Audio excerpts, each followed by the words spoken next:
যার জন্য সিন্নি খাইলা মোল্লা চিনলা না। আপনারা 15-30 বছরে বেঁচে এই পর্যন্ত রাজনীতিকে নিয়ে এসেছেন, তার পিছনে দেশ নেত্রী বেগম খালেদা জিয়া তার অবদানটুকু একটু স্মরণও করেন না। সংসদের দাঁড়িয়ে ভয় হয়। আগে যাদের বিরুদ্ধে দাঁড়িয়ে কথা বলতাম তাদেরকে চিনতাম, আর আজকে যাদের বিরোধী দল তাদেরকে এখনো আমি চিনি নাই। আওয়ামী লীগের বিরুদ্ধে নির্বাচন তারা কি করবে জানতাম, কিন্তু সৎ লোকের শাসন, জামাত প্রতিপক্ষ হলে কি হয় এবার আমরা মাঠে হারে হারে টের পেয়েছি। টাকা তারা ব্যবহার করে না, নির্বাচনে কোনো পক্ষপাতিত্ব করে না। ইনশাল্লাহ জাতির ভবিষ্যৎ উজ্জ্বল। তারা যখন প্রশ্ন করেন মনে হয় এই দেশে 15 বছর 20 বছর বিএনপি ছিল না। আজ আমি খুব প্রীত এবং আনন্দিত আপনি এই মহান সংসদের স্পিকার নির্বাচিত হয়েছেন সার্বজনীনভাবে। সেই জন্য সকল কৃতিত্ব আল্লাহ পাককে দিয়ে আমাদের সংসদ নেতা জনাব তারেক রহমান এবং সম্মানিত সকল সংসদ সদস্যকে ধন্যবাদ জানাই। স্মৃতিচারণের সময় নেই, কিন্তু আজ মনে পড়ে 1965 সনে ঢাকা বিশ্ববিদ্যালয়ের ছাত্র হিসাবে প্রথম যখন ক্লাস করতে গিয়েছি সেদিনে ঘোষিত হয়েছিল পাক ভারত যুদ্ধ। 1965 সনে সেই পাক ভারত যুদ্ধের ইতিহাস হলো, তার আগে তৎকালীন স্বৈরশাসক আইয়ুব খান একটি নির্বাচন করেছিল, সেটা ছিল জালিয়াতি নির্বাচন। সকল বিরোধী দল এবং তখনকার গঠিত Democratic action committee of Pakistan, যার পূর্ব পাকিস্তানের আহ্বায়ক ছিলেন জামাতের স্বপ্নদ্রষ্টা জামাত নেতা অধ্যাপক গোলাম আজম, মাননীয় স্পিকার, সেই যুদ্ধ ঘোষিত হওয়ার পরে বিশ্ববিদ্যালয় বন্ধ হওয়ার আগে ঢাকা মাঠে খেলা দেখতে গিয়েছিলাম। আপনি তখন ওয়ান্ডার্স ক্লাবের খেলোয়াড়। আপনার ফুটবল খেলা দেখে প্রথমবারের মতো আমি সেদিনে আপনার প্রেমে পড়ে গিয়েছিলাম।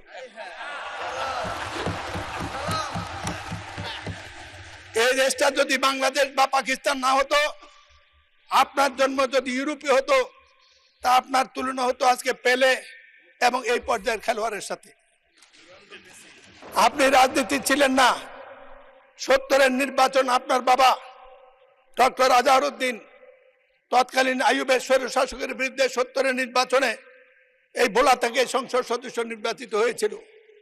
73-এর নির্বাচন আপনি তখন সেনাবাহিনীতে আপনার এই মরহুম আব্বাকে সেদিন নাজেহাল করেছিল।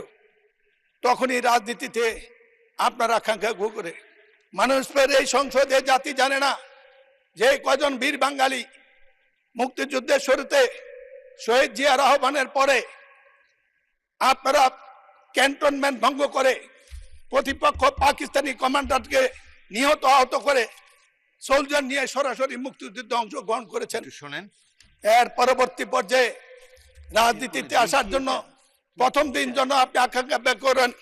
পুরনো স্মৃতির কারণে মোহামেডান ক্লাবের কর্মকর্তা হিসাবে আপনাকে নিয়ে প্রথম রাজনৈতিক নেতাদের কাছে যাওয়ার পরে আমাকে সেদিন অভিনন্দন জানিয়েছিল, এই রত্ন তুমি কোথায় পেলে?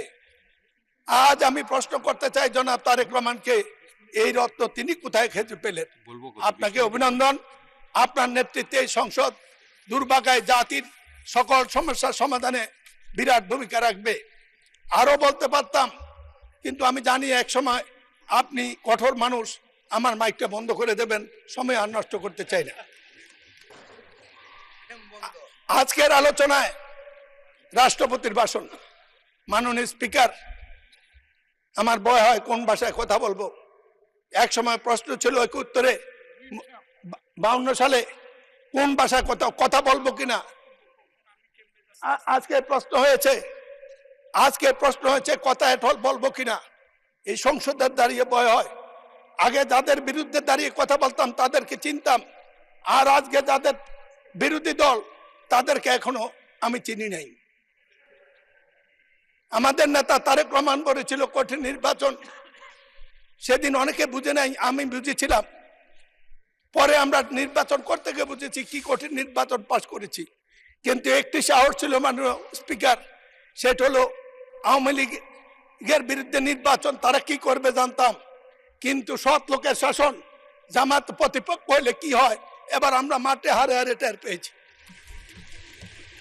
টাকা তারা ব্যবহার করে না, নির্বাচনে কোনো পক্ষপাতিত্ব করে না। ইনশাল্লাহ জাতির ভবিষ্যৎ উজ্জ্বল। এই জন্য জগন্নাথ ডেপুটি নেতা ডক্টর তাহেরকে নির্বাচনে জিতার পরে অভিনন্দন জানিয়েছিলাম, বলেছিলাম ফ্যাসিস্টদের বিদায়ের পরে কেউ যদি সবচেয়ে আলহামদুলিল্লাহ বলা উচিত সেটা আপনারা। এই নির্বাচন সুষ্ঠুভাবে সংসদ বসার পরে এত সংকট নিয়ে সংসদে আসার পরে যাদের আলহামদুলিল্লাহ বলা উচিত সেটা হলো জামাতে ইসলামী বাংলাদেশ। কিন্তু আজ প্রশ্ন উঠেছে আমাদের সম্পর্কেও। আমরা কিছু মুক্তিযোদ্ধা যারা জীবিত আছি তাদেরকে আজকে সমাজে প্রশ্ন করতে হয়। মুক্তিযুদ্ধ 24-এর যুদ্ধ, 24-এর যোদ্ধা এক কাতারে হলো ফ্যাসিস্টদের আমলে বিচারের নামে অন্যায় যদি হয়ে থাকে তারা কি এক কথা?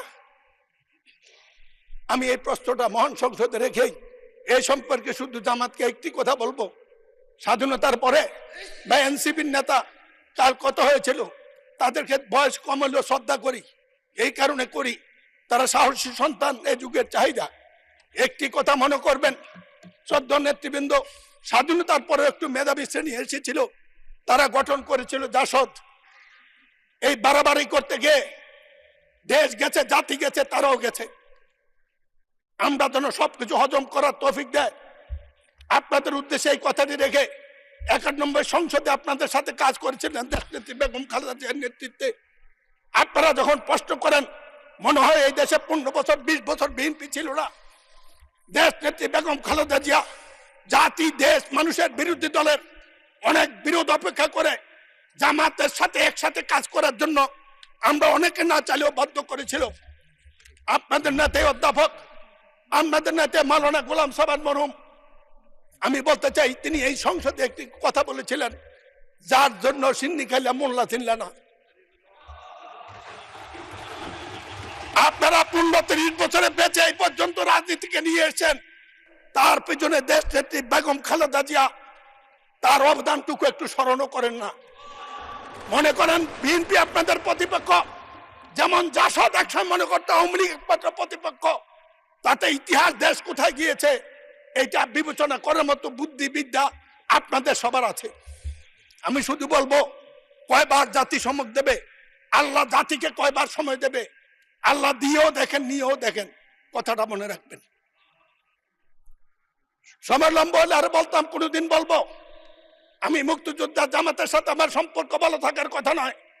ছাত্রলীগের সভাপতি হিসেবে 73 সনে দাঁড়িয়ে বলেছিলাম জামাতকে যদি মুক্তিযুদ্ধের বিরুদ্ধে বক্তব্য দেয় তারা অন্যায় কিছু করে নাই, কিন্তু যুদ্ধ অপরাধ যারা করেছে তাদের বিচার করুন। শেষ করুন, মাননীয় সদস্য আজান পড়ে গিয়েছেন। সেটু সঠিক বেঠিক সেটা কথা নয়। কথাটা হলো আজকের দিনে আপনাদের এই এটা জাতীয় ঐক্যের যে উদ্যোগ, সেই উদ্যোগের ফসল। আপনাদের এই সংসদকে আসাতে জাতীয় অভিনন্দন জানায়, আমরা অভিনন্দন জানাই। কিন্তু ধন্যবাদ মাননীয় সদস্য, ধন্যবাদ ধন্যবাদ দিচ্ছি আপনাকে। আজান পড়ে গিয়েছে। আচ্ছা, আর 1 মিনিট বলেন, 1 মিনিট বলেন। বলেন না কত, আপনি বললে আমি বসে যাবো। 1 মিনিট কনক্লুড করে দেন। আমার বক্তৃতা এখনো শুরু করিনি, আমার বক্তৃতা এতক্ষণ শুরু করিনি। আমি আর কোনোদিন বলবো না, আমার সবটা সময় আজকে দেন। এখন নামাজের সময় হয়ে গেছে, আজান পড়েছে। আমি আমার সংসদ নেতার দৃষ্টি চাচ্ছি, আমি জানতাম না আজান আজকে বক্তৃতা দেওয়ার জন্য আমি প্রস্তুত ছিলাম না। আমাকে বলেছে আজকে দিতে হবে, আমি না পড়েই দাঁড়িয়েছি কয়টা কথা বিবেকের তাগুদে বলার জন্য। না, ভালো বলেছেন, বাট আর 30 সেকেন্ডে শেষ করেন, নামাজের টাইম চলে যাচ্ছে, আজান পড়েছেন। এই কঠিন সময় আমাকে দিলেন মাননীয় স্পিকার। আপনি ইতিমধ্যে ভালো বলেছেন, সুতরাং না, আমার কথা শুরুই তো করি না, আপনি বলে ভালো বলছেন। এই কঠিন সময় আমাকে দিলেন, যাক শেষ করুন, আরো সুযোগ পাবেন। সম্পর্কে কিছু বলার সুযোগ পেলাম। ওনারা তো সবসময় বলে জাতির টেলিভিশনে বলে, তারা গেলে টেলিভিশন যায়, বিরোধী দল দাঁড়ালে টেলিভিশন দ্বারা আমরা আপনি আমাকে অ্যাড্রেস, স্পিকারকে অ্যাড্রেস করেন, ওনাদেরকে বলেন না। শেষ করেন। প্লিজ